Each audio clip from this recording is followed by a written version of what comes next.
Well, hello again. Greetings and salutations indeed to you.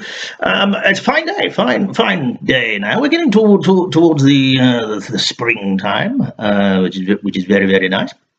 It's getting towards late February here in good old United Kingdom, and it's I'm going to go out on a limb and say that it hasn't been a particularly bad one. But only I could find myself rather foolishly looking foolish. Probably not the best sentence I've ever constructed in my life, but there it is, and it's out there, and I'm not going to apologise for it. What am I talking about this week? Let me see. Yes, I don't wear a watch. I don't know if you noticed, but I don't. I have nothing up my sleeves. But I don't wear a watch, and it's an age thing, frankly. Beg your pardon. That I don't wear a watch. I stopped wearing it because, well, to be perfectly honest, I lost some weight and the bloody thing fell off. Just fell off my wrist. And I thought, what, I'm not going to. And I don't have to rush about. I don't have to be particularly anywhere for anything at all. And I don't tend to be late. My good lady wife, Margaret, she's been late 3 times in her life, only 3 times. Only 3 times late. Which coincides with the fact that we have 3 children.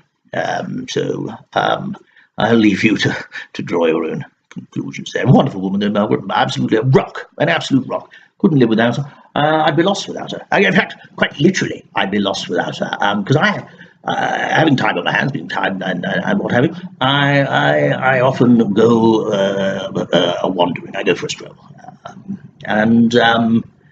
Without a word of a lie, I often haven't the faintest idea where I am. And to begin with, this was something of an issue, and initially Margaret had no problem with it whatsoever. I mean, out from under our feet or whatever. But she started to get concerned, bless her heart, and so she fitted me with what they call a GPS.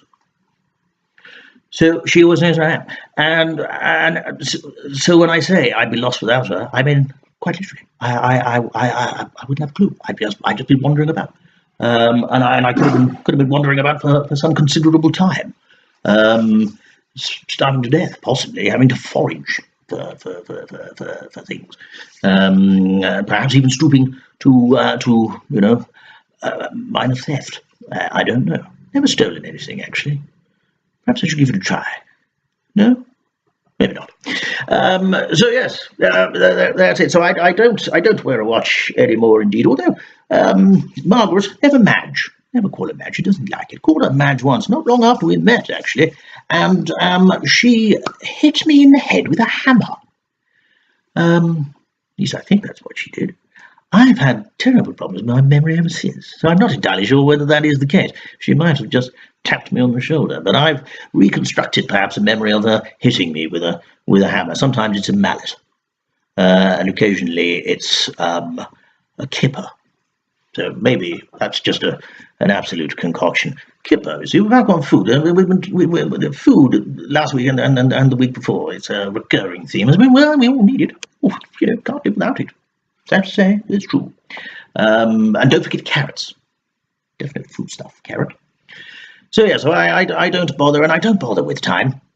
And time being an abstract concept. I seem to be feeling educational. So I'm going to go. I'm going to run with that, frankly. I do beg your pardon. I'm so sorry.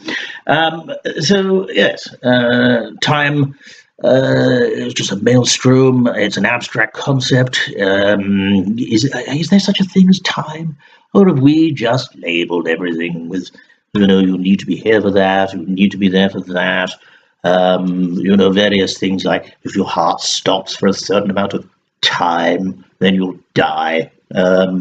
Seems most grossly unfair. If we did away with time, we wouldn't have any of these problems. Trains would never be late, nor aeroplanes. Your taxi would always be on time. Um, you know, these other things, times of the month. I don't get it.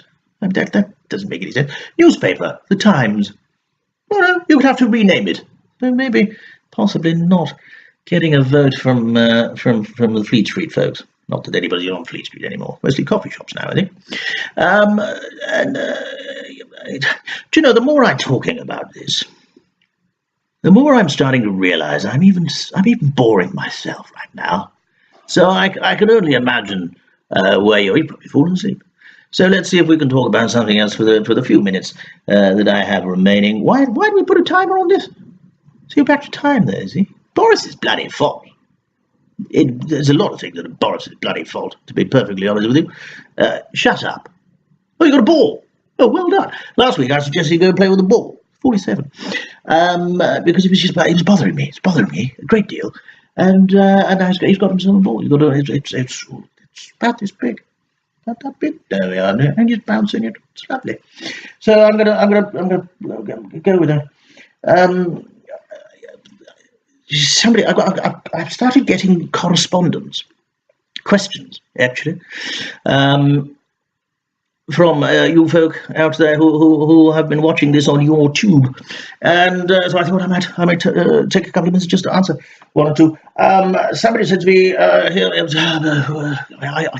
I can't make out your name, but apparently you're in Milton Keynes. What car do I drive? Well, good question. I have actually two cars. I have a higher up car like a Land Rover. Purely and simply because it's easy to get in and out of.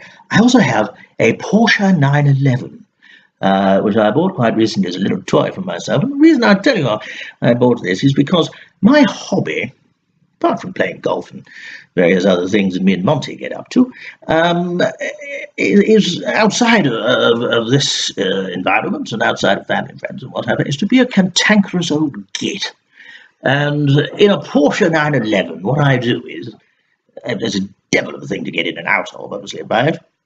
However, the sheer joy and satisfaction I get from driving that very, very fast car, very, very slowly indeed, is immeasurable. And I tell you, I mean, unless you've tried it, because everybody knows you could zoom off within the confines of whatever speed limit, of course, not being dangerous. But yes, it's a wonderful, wonderful thing to. Oh, hello, that's amazing, isn't it? The follicles of my moustache on that side just suddenly popped out. That's a weird age thing. That's something I've not experienced before. So yes, I love to do that, and then I get to where I'm going. It takes me about 15-20 minutes to actually get out of the damn thing. But again, the sheer joy of annoying so many people on the highways is fantastic. If you have the means and the wherewithal to give it a go, even if you just hire one, I strongly advise you to do it. It's a wonderful thing. Anybody can have a slow car that is slow, but to pootle along at 15 miles an hour on the motorway, it's a joy, absolute bloody joy. Someone else here has asked me. I'm going to do one more question because I think Boris is about to throw the ball at me. This damn moustache, I tell you, it's irritating.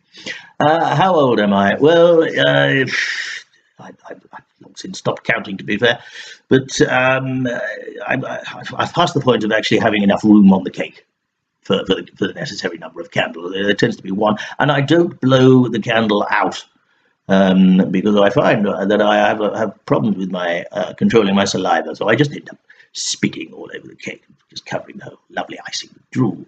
So what I get is I get one of those little handheld fans, and I just blow it out with that. Just switch it on, and it blows it out quite hygienically, and that's all well and good. So that's it. We'll do some more questions because there's a plethora of right. We'll do some more questions another time. But for the moment, I'm just going to say adieu. That's French, you know. Yeah. And not all English people are against speaking other languages, and certainly not me. At least I know the word adieu. So cheerio.